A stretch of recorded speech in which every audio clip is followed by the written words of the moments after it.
were part of the rites.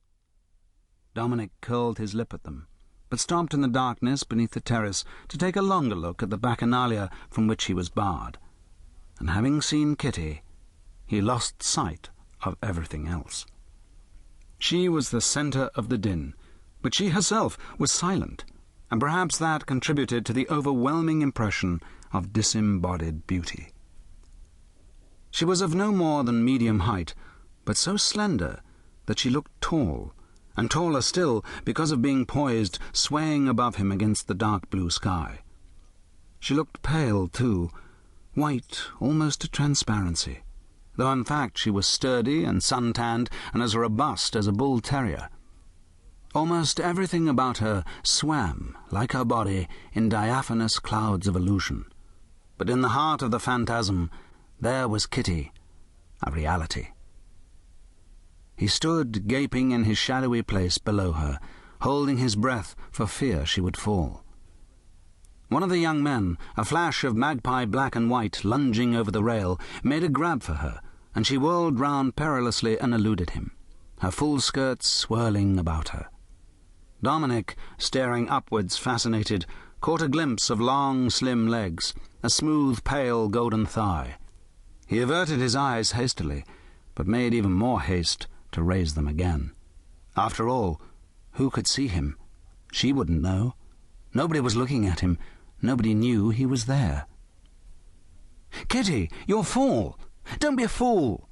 implored the terrified young man above, catching at her hand as she drew back from him. She uttered a sudden high squeak of protest, and dropped one of her sandals plump into Dominic's startled hands. And there, in a microcosm, was the solid reality that harboured within the iris-coloured cloud.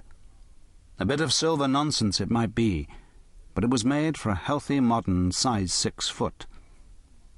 Dominic stood holding it gingerly before him, as though it might be charged with the incalculable properties of enchantment, so stupefied that it took him several seconds to realize what a quietness had fallen overhead. When at last he looked up, it was to see 3 or 4 heads leaning over the wooden balustrade and staring down at him. Only one of them had any significance for him. He didn't waste any time looking at the others. "I'm terribly sorry," said Kitty. "I hope it didn't hurt you. If I'd realized there was anyone there, I wouldn't have been behaving so badly." A clear, round voice she had, direct and disconcerting, and so polite that it confused him even more than her former extravagances had done. She wasn't drunk after all. She wasn't even elevated. As soon as she was aware of him, she spoke to him as a punctilious child speaks to a stranger. And where was the gaiety now? She looked down at him from the shadow of her long, smooth, light-brown hair, with large, plaintive, violet eyes, and her expression didn't change when she had weighed up the person with whom she had to deal. Dominic was used to the look of indulgent condescension that visited so many faces when confronted with his want of years. But Kitty continued to gaze at him with the wondering, wary, courteous look of an equal and a contemporary.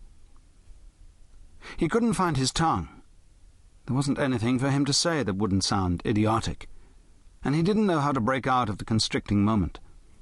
Disgusted with himself and crimson to the ears, he stood in a sweat of shame, wishing he'd gone straight home, wishing the night could be darker, wishing the morons up there with her would stop grinning, or better still, go away. "You can throw it," said Kitty simply. "It's all right, really.